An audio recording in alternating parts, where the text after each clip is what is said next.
Buongiorno e benvenuti al TG Sicilia, i titoli di questa edizione. Armi da guerra pronte a sparare e droga da immettere nelle piazze di spaccio. Un arsenale scoperto a Catania all'interno di un garage di Barriera Canalicchio. A fiutare la pista il cane dell'unità cinofila antidroga. Notte di violenza in via Machieda a Palermo, maxi rissa con bastoni e pugni nell'isola pedonale, coinvolti commercianti bengalesi e tunisini, sul posto polizia, carabinieri e ambulanze. I residenti senza il presidio fisso è tornato il degrado. Avrebbe commissionato l'incendio di un noto pub nel centro storico di Palermo per vendicarsi dell'ex socio rimasto proprietario dell'azienda e facendolo passare per estorsione. 4 ordini di custodia cautelare. Si è riunito poco fa a Melilli la Commissione regionale ambiente per fare il punto sulla situazione miasmi nel siracusano. Sempre in mattinata, ma a Priolo Gargallo, i residenti sono tornati in piazza per chiedere interventi concreti a tutela della salute. Intanto dalla regione assicurano più controlli.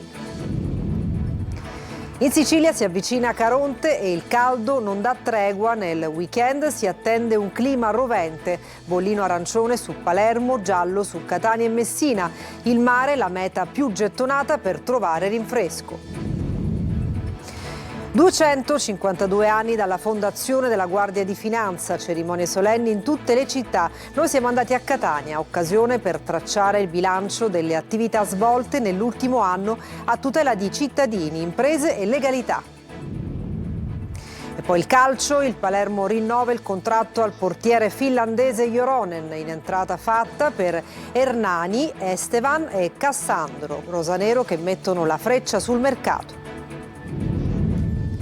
E poi il Catania vicino all'accordo con Longo, ex allenatore del Crotone. Si lavora per definire i dettagli legati alla composizione dello staff tecnico.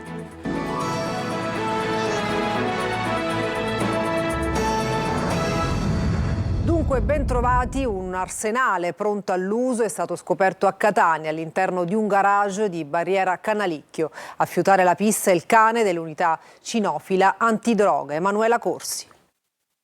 Armi da guerra pronte a sparare e droga da immettere nelle piazze di spaccio. È la scoperta degli uomini della squadra mobile di Catania all'interno di un garage di un complesso residenziale in via del Bosco, nel quartiere Barriera Canalicchio. A condurre i poliziotti nel luogo dove erano nascosti il cane di un'unità cinofila antidroga che ha indicato agli operatori il box. Durante la perquisizione, oltre a circa 200 grammi di marijuana, gli agenti hanno trovato un vero arsenale di armi comuni e da guerra. Tra queste un Kalashnikov, un fucile con canna artigianale, una mitraglietta, 5 pistole, una penna pistola e diversi tipi di munizioni. Oltre alle armi sono stati rinvenuti anche 3 scooter rubati. Armi e mezzi fanno pensare ad un imminente agguato alla luce degli ultimi episodi criminosi e sparatorie avvenute in città. Sempre nel garage erano nascosti 2 motori di motociclo di dubbia provenienza. La polizia indaga per risalire ai reali proprietari delle armi e del materiale sottoposto a sequestro, ora a disposizione dell'autorità giudiziaria. A Palermo notte di violenza in via Machieda, maxi rissa con bastoni e pugni nell'isola pedonale, coinvolti commercianti bengalesi e tunisini, sul posto polizia, carabinieri e ambulanze. I residenti senza il presidio fisso è tornato il degrado. Marco Gullà. Di giorno crocevia di turisti, di sera ring per risse ed episodi di violenza. Il doppio volto di via Machieda a Palermo. La scorsa notte altra violenta rissa. Si sono fronteggiati alcuni commercianti bengalesi e tunisini a colpi di bastoni, calci e pugni. Sul posto sono intervenuti polizia e carabinieri e personale del 118 per medicare i feriti. Non è chiaro il motivo scatenante. Tra i protagonisti della rissa ci sarebbe un tunisino che era stato bloccato dalla polizia perché aveva alcune dosi di droga e poi rilasciato. Questa notte l'ennesima rissa. Noi vogliamo evitare che succeda quello che è già successo: accoltellamenti, colpi di pistola, spaccio, si importunano i turisti.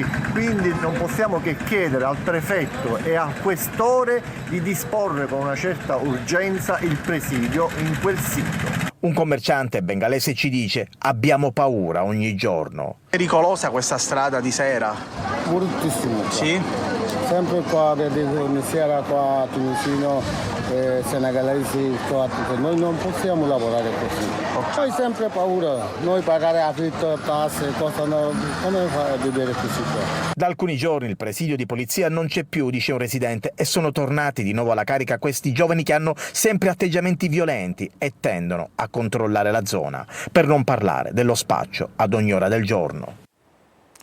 Avrebbe commissionato l'incendio di un noto pub nel centro storico di Palermo per vendicarsi dell'ex socio rimasto proprietario dell'azienda, facendolo passare per estorsione. La polizia di Palermo ha ricostruito il contesto dell'incendio del 19 agosto 2024 alla farmacia alcolica di Via Alloro. 4 ordini di custodia cautelare. Manlio Viola. Avrebbe commissionato l'attentato a un noto pub nel centro storico di Palermo per vendicarsi dell'ex socio rimasto proprietario dell'azienda e facendo passare il tutto per estorsione. La polizia di Palermo ha ricostruito il contesto dell'incendio del 19 agosto del 2024 alla farmacia alcolica di Via Alloro, grazie alle telecamere di videosorveglianza del locale e dell'intera zona inserita nel perimetro della control room di Palermo.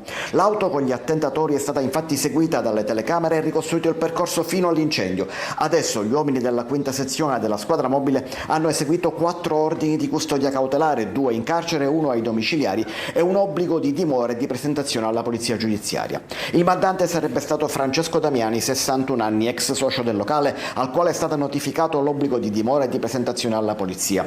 L'arresto è scattato invece per Giuseppe Terranova, di 34 anni, che deve rispondere dell'incendio, ma anche di estorsione e ricettazione in un'altra vicenda. Carcere anche per Vincenzo Romeo, 48 anni, accusato di essere il secondo uomo del comando incendiario. Domiciliari per Benito Morana, di 52 anni, che deve rispondere solo di ricettazione.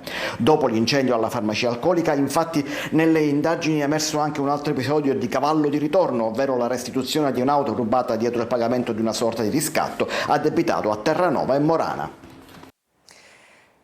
E si è riunita poco fa a Melilli la Commissione regionale ambiente per fare il punto sulla situazione miasmi nel Siracusano. Sempre in mattinata, ma a Priolo Gargallo i residenti sono tornati in piazza per chiedere interventi concreti a tutela della salute. Intanto dalla regione assicurano più controlli. Sentiamo Francesca Loi. La Commissione regionale ambiente si riunisce a Melilli per affrontare il tema miasmi. È la prima volta che accade in uno dei comuni dell'area industriale del Siracusano. L'attenzione del governo regionale è massima e noi, come voi sapete, per la prima volta, grazie anche al sostegno di tutti i deputati della provincia di Siracusa, abbiamo potenziato la nostra struttura di ARPA sul territorio. Un segno di vicinanza delle istituzioni verso chi abita in questo territorio, costretto a convivere con i forti odori di idrocarburi.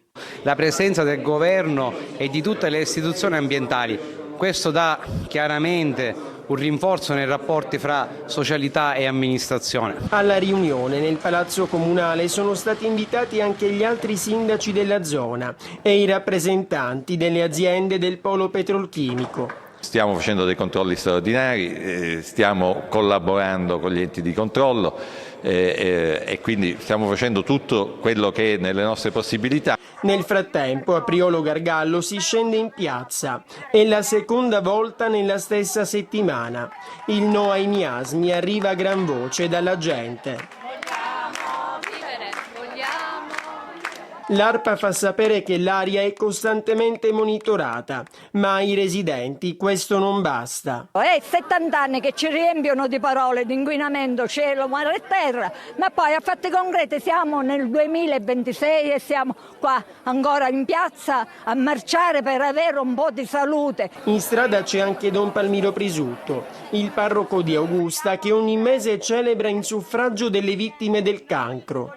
La farò anche il prossimo 28 e la farò fino a quando potrò celebrare messa. Imponevano servizi di guardiania a chioschi e lidi della costa di Priolo, in provincia di Siracusa, e chiedevano soldi ai clienti per il parcheggio. La richiesta, se non assecondata, poteva sfociare in ritorsioni come incendi o aggressioni. E l'accusa contestata a 5 indagati da 2 procure di Catania, la DDA e quella per i minorenni, a 5 indagati, tutti originari di Priolo Gargallo. Cambiamo argomento, ci si addentra nella stagione estiva, il caldo non manca e il mare per turisti e siciliani rimane la meta preferita. Veronica Barbarino. Ancora nessuna tregua dal caldo. È in arrivo Caronte, l'anticiclone. Nel weekend si attende una rovente Sicilia. Bollino arancione su Palermo, giallo su Catania e Messina. Il mare, la meta più gettonata per trovare rinfresco. E affronteremo questo caldo torrido con un bel bagno. Questa mattina facciamo una buona colazione con una buona granita di mandorla con una bella brioche. Ma c'è anche chi gode della brezza marina e chi preferisce rimanere in casa nelle ore più calde. Affrontiamo il caldo, stando all'interno perché la mia casa fortunatamente ha mura spesse di 80 cm e poi ci sono i ventilatori quelli a tetto e bene o male diciamo che se riusciamo a sopravvivere, dai. A Punta Secca il caldo non esiste, basta che c'è la brezza di ponente, c'è questo venticello che è molto rinfrescante. Molti turisti hanno scelto la Sicilia in questi giorni e il suo mare. Bologna ci sono 39 gradi. Qua sto benissimo. Il consiglio per tutti quindi è prendere un aereo, venire in questa meravigliosa terra e godere del mare, del cibo, dell'accoglienza, dell'arte. Ed è iniziata sull'Etna un'attività effusiva nell'alto settore della Valle del Leone, Alta Valle del Bove, ad una quota di circa 3.000 metri sul livello del mare. A comunicarlo è l'Istituto Nazionale di Geofisica e Vulcanologia Osservatorio Etneo. L'attività sta producendo una piccola colata lavica, al momento debolmente alimentata. E a Catania la polizia ha chiuso per la durata di 7 giorni 2 attività commerciali situate in piazza Carlo Alberto e in via Plebiscito nel quartiere San Cristoforo. Dai controlli è emerso che erano diventati ritrovo abituali di persone con precedenti penali di particolare allarme sociale. E adesso parliamo del Teatro Stabile di Catania, presentata questa mattina la nuova governanza. Alla guida del direttivo ci sarà Salvatore Carrubba, sentiremo le sue prime parole nel servizio di Tonino De Mano. Salvatore Carrubba, indicato dal Comune di Catania presidente del Consiglio d'amministrazione, Francesca Maraviglia ed Enrico Nicosia, designati dalla Regione Siciliana, Ida Nicotra, indicata dalla Città Metropolitana di Catania e Carlo Juvara, rappresentante dell'ente regionale Teatro di Sicilia. E questa, la nuova governance del Teatro Stabile di Catania, presentata dal sindaco Trantino nella sala giunta di Palazzo degli Elefanti. Vanto ed orgoglio per il neopresidente Carrubba, che nel corso della sua carriera ha ricoperto importanti incarichi nel mondo della cultura e dell'università, tra cui la presidenza del Piccolo Teatro di Milano e dell'Accademia di Brera. E assume il valore simbolico e sentimentale di un ritorno alle radici che non si erano mai ovviamente rotte, strappate in questi anni, e il fatto che il sindaco abbia chiesto di mettere a disposizione della città le competenze modeste che ho acquisito in questi anni mi ha fatto molto piacere. Sono sicuro che ci saranno, grazie poi alla direzione del maestro Giorgetti, delle possibilità, delle opportunità per sviluppare la collaborazione, la condivisione con le altre realtà catanesi e anche con realtà nazionali e internazionali. Un ritorno alle origini apprezzato e gradito anche dal sindaco Trantino. Catania è una città dinamica, sempre in fermento, e le nuove idee di cartellone del Teatro Stabile riflette questa condizione. È un po' sentirsi protagonisti di 6 personaggi in cerca d'autore, perché ciascuno di noi ha bisogno di trovare attraverso il teatro anche la propria dimensione esistenziale. Oggi in tutta Italia si celebra un anniversario importante, 252 anni dalla fondazione della Guardia di Finanza. Ci sono state cerimonie solenni in tutte le città e noi siamo andati a Catania, occasione per tracciare il bilancio delle attività svolte nell'ultimo anno a tutela dei cittadini, imprese e legalità. Eva Spampinato.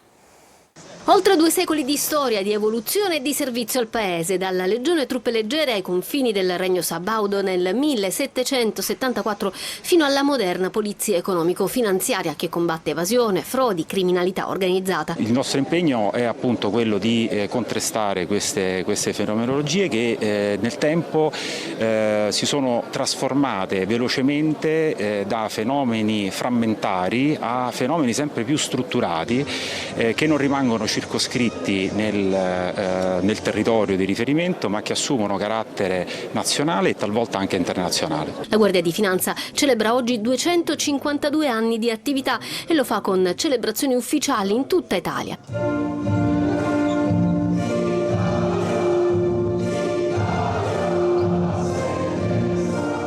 A Catania la cerimonia inizia con la deposizione della corona d'alloro sulla stele delle fiamme gialle in piazza San Francesco di Paola. Qui sono arrivati i massimi nomi delle autorità civili, militari e religiose.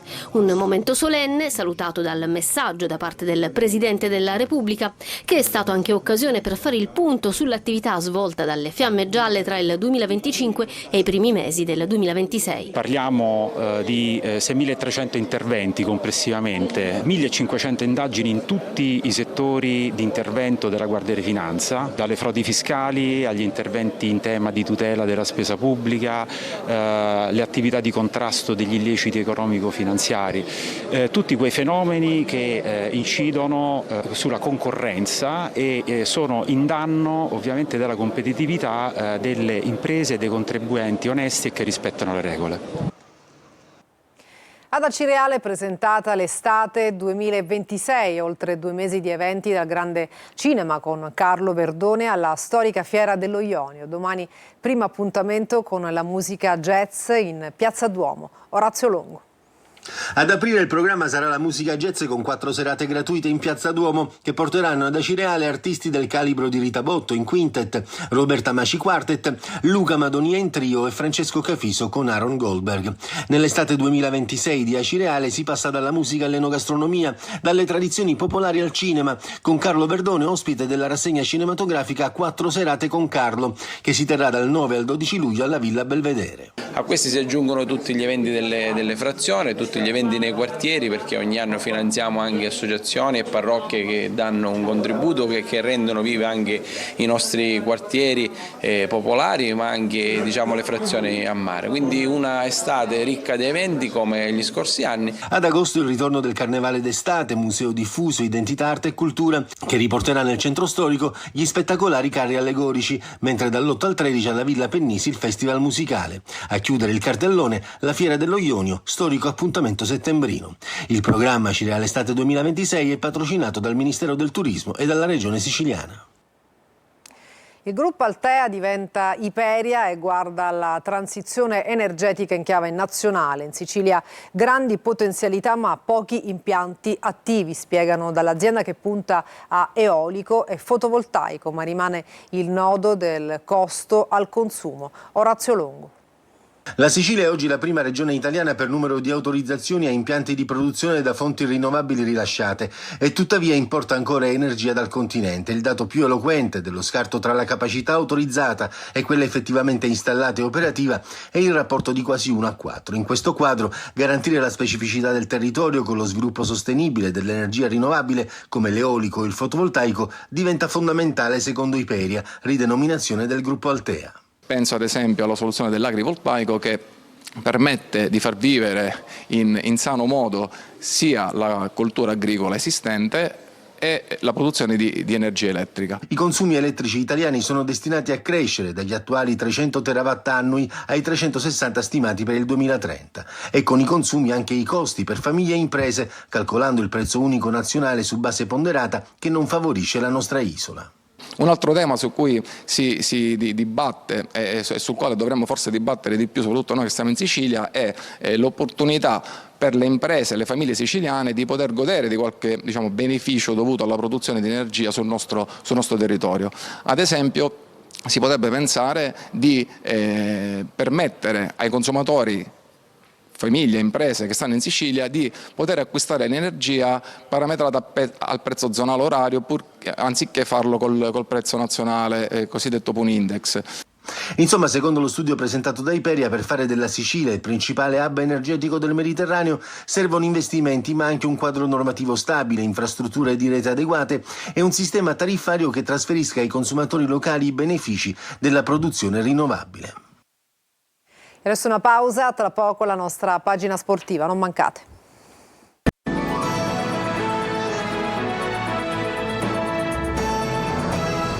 Bentornati Bentornati al TG Sicilia, adesso il calcio, il Palermo rinnova il contratto al portiere finlandese Joronen, in entrata fatta per Hernani, Estevez e Cassandro, rosanero che mettono la freccia sul mercato. Marco Gullà. Adesso è ufficiale, Yes Joronen continuerà a difendere la porta del Palermo. Il club rosanero ha annunciato il rinnovo del contratto del portiere finlandese, confermando la volontà di puntare ancora sulla sua esperienza in vista della stagione 2026-2027. Una notizia attesa da giorni e che adesso trova anche il crisma dell'ufficialità. Il nuovo contratto prevede un prolungamento di un anno con opzione automatica per un'ulteriore stagione in caso di promozione in Serie A. Una scelta che conferma la fiducia del Palermo nei confronti dell'estremo difensore finlandese e la volontà di mantenere continuità tra i pali. Fatta anche per Hernani dal Monza, il centrocampista sarà ufficialmente rosanero la prossima settimana. Al club brianzolo circa 1 milione di euro. Prossima settimana che dovrebbe aprirsi anche con l'ufficialità del centrocampista Estevez, ormai ex Parma. E poi trattativa in fase avanzata anche per Cassandro, il jolly difensivo di proprietà del Como è una priorità del Palermo. L'affondo e l'offerta del club di Viale del Fante hanno superato la concorrenza del Sassuolo. Inzaghi potrà contare su un difensore molto duttile, abile a giocare sia come terzino sia eventualmente da centrale.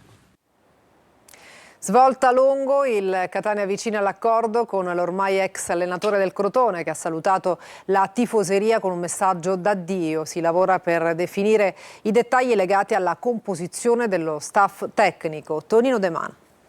Passi avanti, forse decisivi. Il Catania vira su Emilio Longo che, a meno di clamorose sorprese, dovrebbe essere il nuovo tecnico rossonerazzurro. L'ostacolo principale non riguarderebbe più l'aspetto economico, ma la definizione di alcuni dettagli legati alla composizione dello staff tecnico e quindi all'organizzazione del lavoro. L'ormai ex allenatore del Crotone ha sciolto ogni vincolo contrattuale con il club pitagorico, affidando ai social una lunga lettera d'addio, definendo l'esperienza rossoblu un capitolo fondamentale della propria crescita professionale e personale.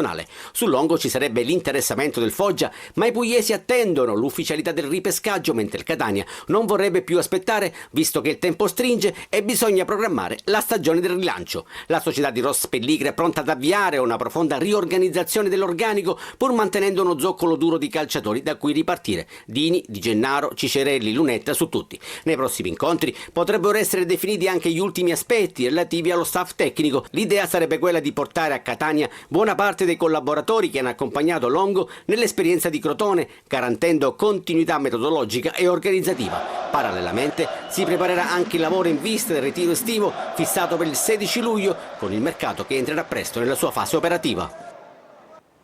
E per questa edizione è tutto. TG Sicilia torna alle ore 20. Grazie per averci seguito e buona giornata.